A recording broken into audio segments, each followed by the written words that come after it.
Hello student, जैसे कि आप सबको मालूम है कि क्लास 10th के इम्पॉर्टेंट न्यूमेरिकल्स को लेकर हमारी कुछ वीडियोस की सीक्वेंस चल रही है। टोटल 7 क्वेश्चंस हैं जो मैंने आपको स्टार्टिंग में बताया था। ठीक है, आज की वीडियो में क्वेश्चन नंबर 5 को डिस्कस करने हैं। इसका मतलब सिंपल लॉजिक है कि लास्ट 4 क्वेश्चंस पहले वीडियोस में हम कवर वीडियोस को आपने देखा होगा, और अगर आपने उन वीडियोस को नहीं देखा है, आप चाहते हैं वो न्यूमेरिकल्स कवर करना, तो आपको उन सभी क्वेश्चंस की वीडियोस का लिंक डिस्क्रिप्शन बॉक्स में मिल जाएगा। ठीक है, आज की वीडियो में हम क्वेश्चन नंबर 5 कवर करेंगे। ठीक है, तो बिना देर करते हुए स्टार्ट करते हैं आज की वीडियो को। मेरा नाम तुषार भारद्वाज और ये आपका अपना favourite channel science world by Tushar. सबसे पहले हम क्या करने वाले हैं, क्वेश्चंस को रीड करेंगे ध्यान से, है ना। उसके बाद हम समझेंगे इस क्वेश्चन में क्या क्या दिया हुआ है, नोट करेंगे, देन सॉल्व करेंगे। ठीक है, an object 5 centimeter in length held 25 centimeter away from a converging lens of focal length 10 centimeter. Draw a ray diagram and find position, size and nature of image. अब चलिए इसको समझते हैं।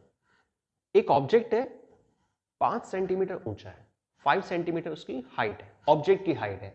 Object की height से मतलब h1 आपको दिया हुआ है। ठीक है, हेल्ड एट, अब जिसकी हम बात कर रहे हैं ना, किसकी बात कर रहे हैं, ऑब्जेक्ट की, तो कहां रखा हुआ है, 25 सेंटीमीटर की दूरी पर, 25 centimetre away from a lens.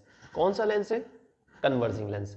अब सबसे पहला क्वेश्चन तो हमारे पास यहीं पर आ गया। एक छोटा सा क्वेश्चन हमारे पास यहां पर आ चुका है कि कन्वर्जिंग लेंस, इसके लिए आपने चैप्टर पढ़ा होना चाहिए।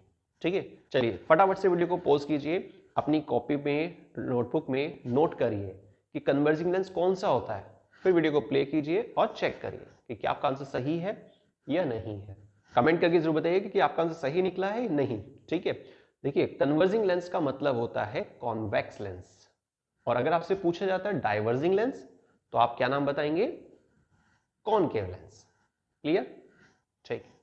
फोकल लेंथ कितनी दे रखी है, 10 सेंटीमीटर, तो कॉन्वेक्स लेंस की फोकल लेंथ है 10 सेंटीमीटर, 10 सेंटीमीटर। रे डायग्राम पूछ रहा है आपसे, वी फाइंड करा रहा है, मैंने यहाँ पे डायरेक्ट लिखा हुआ है वी, वैसे क्वेश्चन में जनरली लिखा होता है find the position of image, size of image and nature. Clear, तो इन सब कुछ चीजों को अभी नोट कर लेते हैं। क्वेश्चन नंबर 5 में हमारे पास सबसे पहले है h1।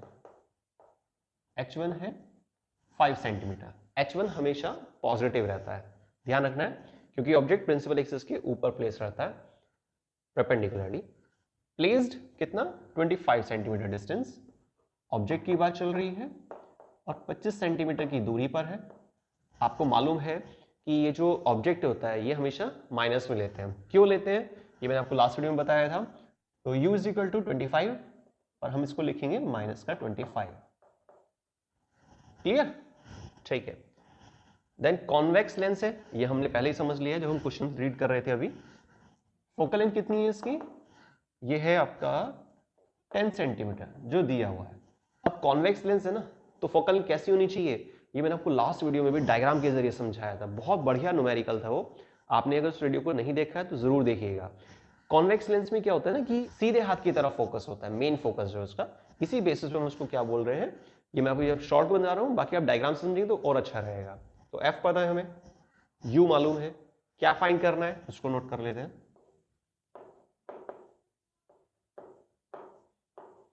इमेज फाइंड करनी है, नेचर फाइंड करनी है, और एक और था ना H2, H2 फाइंड करना है। क्लियर, नोट करते हैं। 1 upon F is equal to 1 upon V minus का 1 अपॉन यू, ये हमारा है लेंस फॉर्मूला, माइनस साइन लगा हुआ है, समझ गए आप। ठीक है, लेंस फॉर्मूला है, वैल्यू पुट करते हैं। एफ हमारे पास था 10, ठीक है, वी हमने फाइंड करना है, यू कितना है हमारे पास, माइनस का 25, ठीक है, माइनस 25, लेकिन माइनस माइनस कितना हो जाएगा, प्लस का साइन हो जाएगा। ठीक है, अब आपको 1 अपॉन वी फाइंड करना है, तो देखिए, चलिए मैं इसको डायरेक्ट नहीं करता हूँ, है ना, कि लास्ट वीडियो में मैंने आपको डायरेक्ट कर दिया था, तो कंफ्यूजन ना हो इसलिए स्टेप वाइज करते हैं। अभी हम क्या करेंगे, इस डिजिट को इधर ले आएंगे, तो 1 अपॉन 10 माइनस देखिए ज़्यादा अच्छा तो ये है अगर आप डायरेक्ट लिख देंगे इसको, है ना। स्टेप वाइज काम करना होता है वो बात ठीक है, लेकिन जो थोड़ा बहुत हल्के फुल्के स्टेप होते हैं उसको आप स्किप करेंगे तो ठीक रहेगा। पर अभी मैं आपको स्टेप वाइज करके दिखा रहा हूँ ताकि आप समझ पाए उसको, अगर आपको डाउट है तो। क्लियर? इसको मैंने ही रखा है, इसको इधर ले आए तो ये प्लस था माइनस हो गया। अब राइट साइड में क्या बचा हुआ हमारे पास, 1/v। ठीक है, अभी हम क्या करेंगे, इसको लेफ्ट में नोट करेंगे और ये पूरा सेट अपोजिट साइड में।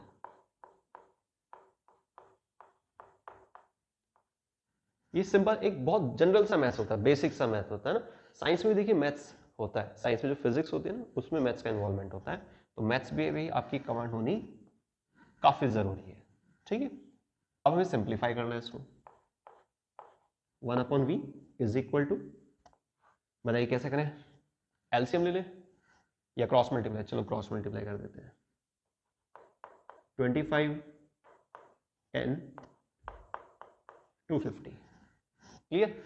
अगर आपको डिजिट देखते सीधा सीधा एलसीएम याद आ रहा है तो एलसीएम लिख दीजिए, ये बिल्कुल सेम है, ये भी बहुत इजी होता है, ये सीधा क्रॉस मल्टीप्लाई कर देना, क्रॉस में और नीचे ही नीचे इस तरह से वर्टिकल फ्लिप करेंगे तो आपका हो जाएगा 250 ऊपर और होल डिवाइड में कितना, 25 माइनस 10 कितना होता है हमारे पास, 15। ठीक है, अब आप इसको सिंप्लीफाई कर देंगे, 5 से सिंप्लीफाई हो जाएगा तो 5 3 जा 15 और 5 5 जा 25। ठीक है, 0 साथ में, तो 50/3 है। अभी हम इसको डिवाइड करेंगे 50 को 3 से, तो 16 3 जा 48 होता है ना, तो इसका मतलब 16 तो आना ही है, डेसिमल लगाएंगे। अब हमारे पास हो गया 2 बच रहा है, तो 3 और 2 को हैंडल करना है, तो 3 6 जा 18। ठीक है, सेंटीमीटर था ना, सब चेक कर लेते हैं एक बार, फोकल लेंथ सेंटीमीटर है, ये भी सेंटीमीटर, ठीक है। हाँ, यूनिट देखिए सेम रखनी होती है, अगर सेम नहीं है तो फिर हमें चेंज करनी होती है इसको। क्लियर? तो 16.6 सेंटीमीटर, माइनस नहीं लगाएंगे, वो पता है आपको क्यों नहीं लगाया हमने, है ना। तो कन्वर्जिंग लेंस में फोकल लेंथ 10 सेंटीमीटर है, ऑब्जेक्ट की डिस्टेंस 25 सेंटीमीटर है, 5 सेंटीमीटर टॉल ऑब्जेक्ट था, तो इमेज 16.6 सेंटीमीटर की डिस्टेंस पर तैयार होगी। ठीक है, 16.66 चलता रहेगा, लेकिन आप डेसिमल के बाद एक प्लेस ले रहे हैं ना तो वो भी ठीक होता है। अब आगे आते हैं, इसमें h2 भी फाइंड करना है अभी हमें। h2 is equal to h1 multiply v/u। देखिए अब यहां पर है ना मैग्निफिकेशन तो पूछ नहीं रहा है, और जब मैग्निफिकेशन नहीं पूछ रहा है तो इसके लिए देखिए आप है ना फिर डायरेक्ट फार्मूला भी यूज कर सकते हैं, जैसे मैंने यहाँ पर लिख दिया उसको। h2 is equal to h1 कितना था हमारे पास 5, v कितना था, अब देखिए 16.6 आ रहा है। हम वैसे तो इस वैल्यू को यूज कर सकते हैं, लेकिन बहुत आसान तरीका है, इससे जस्ट पहला स्टेप यूज करेंगे, क्योंकि डेसिमल में देखिए पहले ही वो अप्रॉक्स है, तो आगे फिर एरर आने के चांस ज्यादा होते हैं, इसलिए जस्ट मैंने पहला वाला स्टेप यूज करा है।